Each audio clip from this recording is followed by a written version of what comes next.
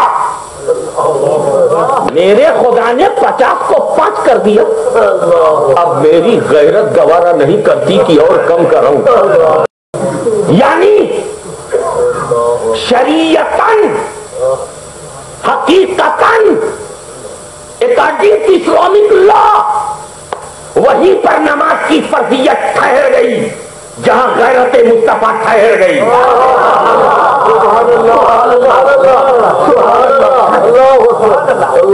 تو حد فرضیت حد غیرت کا نام ہے۔ تو جو نبی 50 کو 5 کروا کر فرضیت گھٹوا چکا ہو، فرضیت گھٹوا چکا ہو، وہ امت کی معصیت کیوں نہیں گھٹوا سکتا؟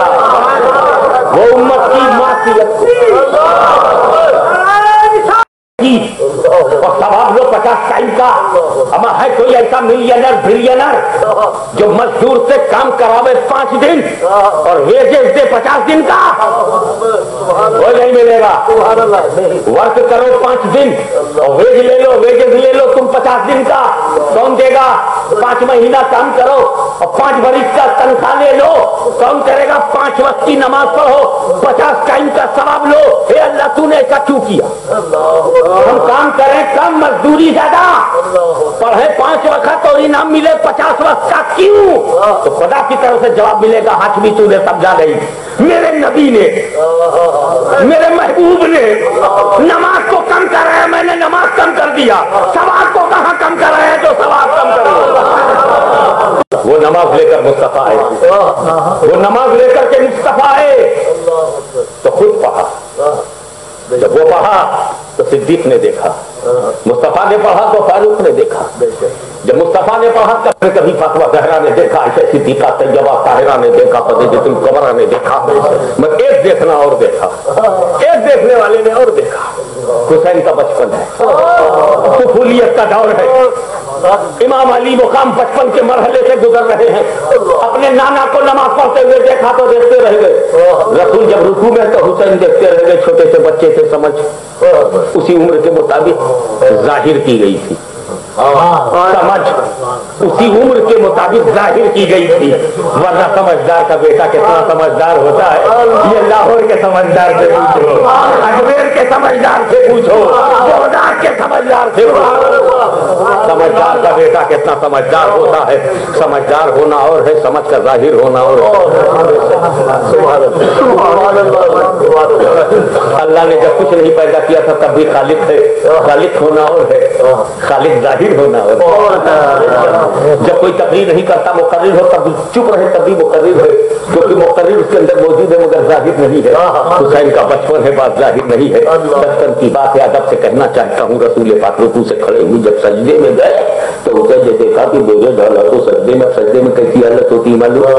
بھائی امام حسین پیٹھ پر بیٹھ گئے، سرکار کے پشتے مبارک پر سوار ہو، رسول جان گئے میرا نواسا حسین، میرا لال، میرا چین، اور میری بیٹی فاطمہ کا قرار، پوری ملت اسلامیہ کا وقار، ذوالفقار حیدری کی دھار، میرا آئینہ کردار، حسین پشت پر ہیں پیٹھ پر ہیں۔ رسول نے کیا کیا؟ سجدے کو لمبا کر دیا، ڈیلے، رسول delayed his sajda and long حسین اندر، اب حسین رضی اللہ تعالیٰ نے پوچھتے مبارک پر، اور بچوں کا تو موڈ تمہیں معلوم ہے یار، کوئی کام پرماننٹ کرتے ہی نہیں، یہ کھلونا دے دو 5 منٹ کے بعد دوسرا مت دیکھتے، دوسرا مل جائے وہ 2 بھی گیا تیسرا دیکھتے ہیں، وہ ویسے ہی ایک بار بیٹھے موڈ ختم ہو گیا اتر پڑے، مگر کافی دیر میں اترے، جب تک حسین اترے نہیں رسول نے سر اٹھایا نہیں۔ آپ دیکھو حسین کے سامنے کس نے سر نہیں اٹھایا؟ حسین کا نانا، حسین کا آقا، حسین کا مولا، حسین کا داتا، حسین کا رسول، وہ حسین کے سامنے سر نہ اٹھائے۔ اے یزید تو نے کیسے سر اٹھایا؟ اے مروان تو نے کیسے سر اٹھایا؟ یزیدیو تم نے کیسے سر اٹھایا؟ مولا اتنی محبت کریں بڑے ہو کر، تم چھوٹے ہو کر کے بھی مقام و مرتبہ نہ دیکھ سکے۔ حسین پشت پر ہیں تو رسول نے سجدے کو لمبا کر دیا۔ ایک بات مفتی صاحب عرض کروں، اسی خاندان سے خونی رابطہ بھی رکھتا ہوں اور مسلک اہل سنت و جماعت پر میرا پختہ یقین بھی ہے۔ ذرا حسین پر رسول کی رسالت کی مہربانی، ابو بکر کی صداقت کی روشنی، فاروق اعظم کی عدالت کی مہربانی اور عثمان غنی اور علی مرتضیٰ کی شجاعت کی نشانی، ذرا دیکھو کہ حسین پر کیسے کیسے بڑے بڑے محبت کرنے والے نمونہ تیار ہو رہا۔ صدیق کی صداقت، فاروق کی عدالت، عثمان کی سخاوت، علی کی شجاعت، حسن کی صالحیت، فاطمہ کی پاکیزگی، مصطفیٰ کی پسندیدگی، رب کی مشیت، پوری شریعت، حسین کو چن لیا۔ اب دیکھو سجدے کو لمبا کر دیا۔ جملہ جو کہنا چاہتا ہوں مولانا وہ یہ ہے، رسول نے جب سر جھکایا تھا تب حسین خیال میں نہیں تھے، لیکن جب سجدے میں چلے گئے تو حسین پیٹھ پر آئے تو حسین کا خیال آیا اور حسین کے لیے سر نہیں اٹھا رہے، تو جملہ یہ ہے۔ سرحدی صاحب آپ کو یہ جملہ میں نے دے دیا کہ میرے نبی نے سر جھکایا تھا خدا کے لیے، سر جھکایا تھا خدا کے لیے، نہیں اٹھا رہے ہیں حسین کے لیے۔ جب حسین اتر گئے ہیں تب سر اٹھایا۔ مجھ کو بتاؤ، اب ایک بات تم لوگ بتاؤ، سب لوگ بتاؤ، جنرل بات ہے کہ نماز کی حالت میں، سجدے کی حالت میں رسول کو حسین کا خیال آیا کہ نہیں؟ تصور حسین، خیال حسین، صورت حسین، احساس حسین، وجود حسین، ادراک حسین، علم حسین، خیال حسین، تصور حسین آیا اور میرے نبی نے نماز دہرایا نہیں۔ سبحان اللہ، نبی نے نماز دہرایا نہیں۔ تو اے لوگوں، حسین تمام فضیلتوں عظمتوں رفتوں کے باوجود حسین امتی ہیں، امتی امتی ہیں، امتی۔ حسین نہ نبی ہے نہ نبی کے برابر ہے، جو صدیق اکبر کے برابر نہ ہو، جو فاروق اعظم کے برابر نہ ہو، جو خلفائے راشدین کے برابر نہ ہو، وہ صرف امتی ہے، امتی۔ حسین صرف امتی ہے، نبی اور رسول نہیں ہے، تو حسین امتی ہے، حسین امتی ہے۔ اور حسین کا خیال نماز میں نبی کو حسین کا تصور نبی کو سجدے میں، تو جب امتی کے تصور سے نبی کی نماز خراب نہیں ہوئی تو نبی کے تصور سے امتی کی نماز کیسے خراب؟ لوکنگ اور بولے رسول میری طرح، ہمیں جس رسول کو دیکھ کر بلال جلنا بھول گئے، امیر حمزہ نے کلیجہ سجا دیا، جس چہرے پر حسین نے گھرانہ لٹا دیا، تیرے مولوی جیسا ہوگا، تیرا مولوی چندہ نہ مانگے تو روٹی نہ ملے۔